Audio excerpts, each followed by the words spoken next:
네, 반갑습니다, 여러분. 오늘도 하나님의 귀하신 은혜가 우리 온라인으로 시청하시는 모든 우리 시학교회 공동체 여러분들에게 함께 하시기를 간절히 바랍니다. 아, 찬양과 기도가 저 자신에게 너무 은혜가 되어서 아, 많은 은혜를 받고 또 눈물까지 또 흘리게 되는 그런 지경에 이르렀습니다. 말씀까지도 이렇게 여러분에게 은혜를 끼쳐야 하는데 라는 걱정이 들 정도로 오늘 너무 은혜로웠습니다. 오늘 여러분과 함께 나눌 말씀은 본문 시편 113편 1절에서 3절 말씀입니다. 우리 한 목소리로 계신 곳에서 함께 봉독하겠습니다. 시작. 할렐루야. 여호와의 종들아 찬양하라. 여호와의 이름을 찬양하라. 이제부터 영원까지 여호와의 이름을 찬송할지로다. 해 돋는 데서부터 해 지는 데까지 여호와의 이름이 찬양을 받으시리로다. 아멘. 너무나 잘 아시는 말씀입니다. 시편 113편 말씀. 오늘도 저는 하나님은 어떤 분이신가 시리즈 제 5편 찬양받기 합당하신 하나님에 대해서 말씀을 나누겠습니다. 첫 번째 기억하시나요? 워낙 설교를 매주 하지 않다 보니까 여러분 기억을 못 하실 텐데, 하나님은 크신 하나님, 그리고 두 번째 변함이 없으신 하나님, 그리고 성탄절 예배 때 했죠, 임마누엘의 하나님, 그리고 신년 예배 때 했던 알파의 하나님, 그리고 오늘 찬양받기 합당하신 하나님이란 제목으로 함께 말씀을 나누겠습니다. 이렇듯이 하나님 끝이 없으신 것 같아요. 영원하신 하나님. 그래서 하나님이 시리즈에 대한 설교가 언제까지 할 것인지 저 자신도 아직 모르겠습니다. 영원하시기 때문에 이번 주에 끝을 낼 수도 있고 또 앞으로 계속 할 수도 있겠죠. 자, 찬양은 하나님을 자랑하는 것입니다. 찬양을 뜻하는 히브리어가 바로 할랄이죠. 할랄. 자랑하다, 칭찬하다, 칭송하다라는 의미가 있습니다. 찬양은 한마디로 하나님이 하시는 일, 또한 하나님의 성품에 대해서 우리가 반응하는 것이죠. 표현하는 것. 그렇기 때문에 어떤 일을 하시는지를 알면 하나님을 찬양하지 않을 수가 없는 것입니다. 저는 개인적으로 운동하는 것은 별로인데 운동을 보는 것, 운동을 관람하는 것을 엄청 좋아하는 사람입니다. 그래서 뭐 밤늦게라도 뭐 운동을 한다, 경기를 한다 그러면 거의 빼먹지 않고 보는 사람 중에 한 사람입니다. 여러분 기억하시나요? 2002년 한일 월드컵 그 당시에 그 벅찬 감격. 현재 방송에서도 계속해서 이렇게 다시 보기를 가끔가다 보여줍니다. 그 2002년 월드컵 당시에 그 우리나라가 4강까지 올라가는 그 과정, 한 게임 한 게임을 보고 있노라면요, 정말 벅차오르는 감격이 있습니다. 감동이 생깁니다. 어떻게 저렇게 잘할 수 있을까? 그렇기 때문에 막상 필드에서 뛰었던 우리 선수들에게는 엄청난 박수와 또한 환호를 온 국민이 보냈던 기억이 있었습니다. 그리고 또한 현재와 같이 코로나로 인해서 어려운 시대에 정말 땀 범벅이 되는 그 무더위와의 싸움에서, 그리고 현재와 같이 살을 내는 그런 강추위에도 불구하고 방역을 위해 애쓰시는 관계자들을 생각하면은 감사함으로 박수와 찬사를 보낼 수밖에 없습니다. 또한 좋은 노래를 들었을 때 우리에게 눈물이 흘려져. 눈물이 흘리는 감격이 있습니다. 또한 그런 좋은 연주를 통해서 가슴을 울리고 눈물과 감동을 주는 연주자들에게는 역시 박수와 감탄과 찬사를 보냅니다. 당연한 일이죠. 그럴 만한 일을 했기 때문입니다. 훌륭한 인격의 소유자를 칭찬하는 것도 마찬가지인 것입니다. 그럴 만한 사람이기 때문인 것입니다. 이와 같이 하나님이 어떤 분이신지, 어떤 일을 하시는지를 알면은 하나님을 찬양하지 않을 수가 없는 것입니다. 정말로 찬양 받으실 분이기 때문이죠. 오늘 본문 113편은요, 유대인의 절기에 해당해서 읽혀지는 113편에서 118편이 이집트의 할랄, 애굽의 할랄이죠. 이 안에 포함되어 있는 시 중에 한 편인 것입니다. 할랄이라는 것은 특별한 시편들을 모은 것을 얘기합니다. 전례용 명칭이기도 하죠. 여러분 이 노래 기억하십니까? 본문을 다시 한번 띄워주시기 바랍니다. 본문을 보시면 생각나는 찬양이 있으시죠? 무엇이 생각이 납니까? 우리 이겸 목사님 바로 하시네. 해 뜨는 데부터 해 지는 데까지 주 이름 찬양 받으리. 랄랄라 할렐루야 여호와의 모든 종들아 주 이름 찬양해 이제부터 영원까지 주 이름 찬송할지로다. 여러분 이 찬양이 그냥 가볍게 율동만 하고 그치는 찬양이 아닙니다. 이 찬양의 가사를 보면 말씀을 드렸듯이 애굽의 할랄입니다. 출애굽의 할랄입니다. 애굽에 탈출했을 때 그 벅찬 감격에서 나오는 찬양이에요. 죽음에서, 고난에서 그 힘든 가운데 벗어나서 높으신 하나님을 칭송하는 그런 표현인 것입니다. 고대 유대인들이 예루살렘 성전에서 그들에게 요구된 희생 제물을 바치던 세 차례의 순례 절기 때 이 찬양시들을 암송했습니다. 절기의 만찬 전과 또한 만찬 후에 불리웠던 찬양시로서 예수님께서도 마지막 유월절에 첫 번째 만찬에서 식사 전에 제자들과 이 시편 113편과 114편을 불렀고 또 만찬이 끝난 후에 115편과 118편을 불렀을 것입니다. 이 시들은 애굽의 할렐로서 출애굽의 할렐이죠. 바로 출애굽기 6장 6절에서 7절에 관한 주석의 말씀입니다. 우리 한 목소리로 출애굽기 6장 6절 7절 말씀을 읽어볼까요? 시작. 그러므로 이스라엘 자손에게 말하기를 나는 여호와라 내가 애굽 사람의 무거운 짐 밑에서 너희를 빼내며 그들의 노역에서 너희를 건지며 편팔과 여러 큰 심판들로서 너희를 속량하여 너희를 내 백성으로 삼고 나는 너희의 하나님이 되리니 나는 애굽 사람의 무거운 짐 밑에서 너희를 빼낸 너희의 하나님 여호와인 줄 너희가 알지라. 할렐루야. 오늘 본문 113편은요 하늘과 땅 위에서 높아지신 우주적이고 초월적인 여호와를 주제로 삼고 있는 것인데 1절과 3절에서 여호와의 이름이 3번이나 언급되죠. 그리고 4절과 6절에 보면 높아지심에 대한 그런 표현이 3번이나 나오는 것과 조화를 이룹니다. 그분은 모든 사람과 모든 장소 위에 높으시며 그 높으심은 비교할 수 없고 너무나 초월적이라는 것입니다.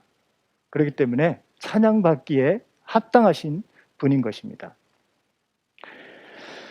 자, 지금부터 굉장히 중요한 말씀을 드리겠습니다. 여러분 귀를 기울이시고 마음을 여시고 말씀을 함께 했으면 좋겠습니다. 하나님을 찬양하는 것은 우리의 창조의 목적입니다. 삶의 목적인 것입니다. 그렇기 때문에 우리는 우리의 삶 전체를 통해서 하나님을 찬양하도록 부름을 받고 있습니다. 다시 한번 말씀드립니다. 우리는 우리의 삶 전체를 통해서 하나님을 찬양하도록 부름을 받고 있는 것입니다. 또한 요한복음 4장 24절이죠. 하나님은 영이시니 예배하는 자가 영과 진리로 예배할지니라. 이 요한복음 4장 24절에서 나온 것과 같이 영이신 하나님을 찬양하기 위해서는 영으로 해야 하는 것입니다. 그리고 우리의 영이 하나님을 바라보게 될 때는 온몸과 우리의 혼과 몸도 하나님의 임재에 가능하게 되는 것입니다. 좀 어려운가요? 이 말 한번 쉽게 풀어보면요, 영은 원어로 푸뉴마라고 합니다. 영혼의 원어는 푸시케, 바로 다른 말로 혼이라고 하죠. 우리의 영과 혼이 주님을 찬양한다는 것은 우리의 지성, 우리의 감정, 또한 의지, 이 모든 것이 모두 하나님을 높이는 데 동원된다는 거예요. 다시 한번, 중요하기 때문에 다시 한번 말씀드립니다. 우리의 영과 혼이 주님을 찬양한다는 것은 우리의 감정, 우리의 지성, 우리의 의지, 이 모든 것을 동원해서 하나님을 높이는 것입니다. 하나님의 성품과 그 하시는 일을 깨닫고서 놀라고 기뻐하면서 찬양의 결단을 내리는 것을 말하는 것입니다. 그리고 이런 내적 움직임은 자연히 겉으로 드러나게 되는 것이죠. 이것이 바로 오늘의 핵심 메시지인 것입니다. 시학교회가 중요하게 여기는 가치가 바로 우리가 믿는 것을 예배하고 살아가는 것입니다. 이 가치가 바로 여기에 중점을 둔 것이죠. 찬양하며 기도하고 말씀 듣는 것으로 은혜 충만하다 하면서 그것에만 만족할 수 없다는 것이죠.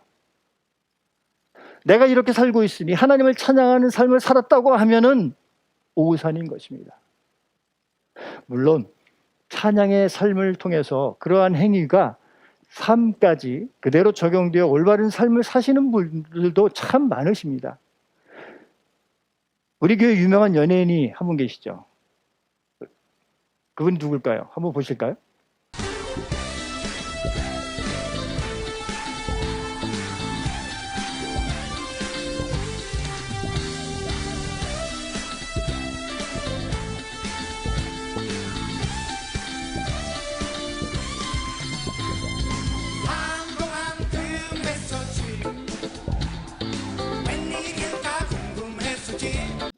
그분은 이권희 선생님이십니다. 바로 사랑과 평화, 뭐 30대 후반에서 40대 후반 분들은 다 아시는 그런 옛날 그룹이죠. 대표적인 노래가 바로 한동안 뜸했었지. 거기에서 피아노를 치시는 분이십니다. 피아노계, 건반계의 레전드라고 할 수 있죠.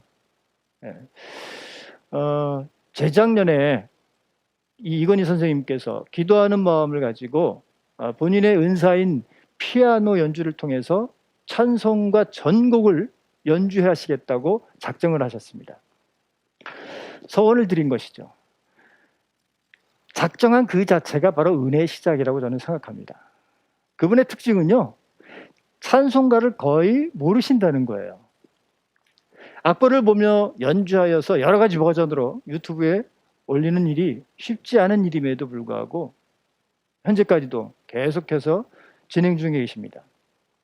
그런 마음을 먹고 시작한다는 자체가 너무너무 귀한 일이지만 찬송가 연주를 통해서 그분의 삶이 더욱 평안하고 또한 긍정적이며 기쁨과 감사가 더욱 많아짐을 옆에서 지켜본 사람으로서 많은 은혜가 됩니다. 더구나 코로나라는 엄청난 재앙을 맞았음에도 불구하고 그의 이러한 열정은 식지 않고 계속 진행 중에 있습니다. 바로 삶이 예배이고 삶이 찬양인 것이죠. 여러분, 목사 또한 목회를 하는 내내 죄와는 구별된다라고 생각하면 오산입니다. 갑자기 목사 얘기를 해서 여러분 좀 그러실지 모르겠습니다. 목사는 신이 아닙니다. 목사도 사람일 뿐이에요. 평소에 버스를 타다 보면은요, 뭐 간혹 가다가 그런 기사님이 계시죠. 불미스러운 일을 당했을 때 승객의 눈치는 보지 않으시고 막 욕을 하시고 막 그 브레이브 행하시는 그런 기사님들이 간혹 가다 계세요. 그럼 어떻게 저럴 수가 있지? 어떻게 사람을 의식하지 않고 저렇게 욕을 하며 저렇게 무리한 일을 할 수가 있지라고 생각을 합니다. 그런데 저 또한 그런 일을 똑같이 범하는 모습에 정말 깜짝깜짝 놀라곤 합니다. 물론 그렇게 심한 욕은 하지 않겠죠. 그럼에도 그런 모습에 저는 얼마나 그것을 후회하고 깜짝깜짝 놀랐는지 모릅니다. 우리는 이렇게 순간순간 나 자신도 모르게 죄를 범하고 무너질 때가 참 많습니다. 여러분, 제발 부탁을 드리는데 목사는 찬양의 대상이 아닙니다. 예배의 대상이 아닙니다. 믿는 대상이 아닙니다. 구별된 자요? 예, 맞습니다. 구별됐습니다. 일반 평신도들보다 더 경건해야 하고 또 더 겸손해야 하고 모범적으로 구별된 것이지 권위적으로 구별됨이 아니고 명예적으로 구별됨이 아니고 부유하라고 구별됨이 아니란 것입니다. 단지 여러분들과 같이 사랑해주고 이해해주고 용서해주고 도움을 주고받는 그런 존재인 것입니다. 이것을 구분이 안 된 자들의 모습에서 오늘날 몇몇 교회가 진리에서 벗어난 이탈적 행위들을 하고 있는 것에 대해서 목사인 본인이 정말 여러분 앞에 용서를 구합니다. 정말 죄송합니다.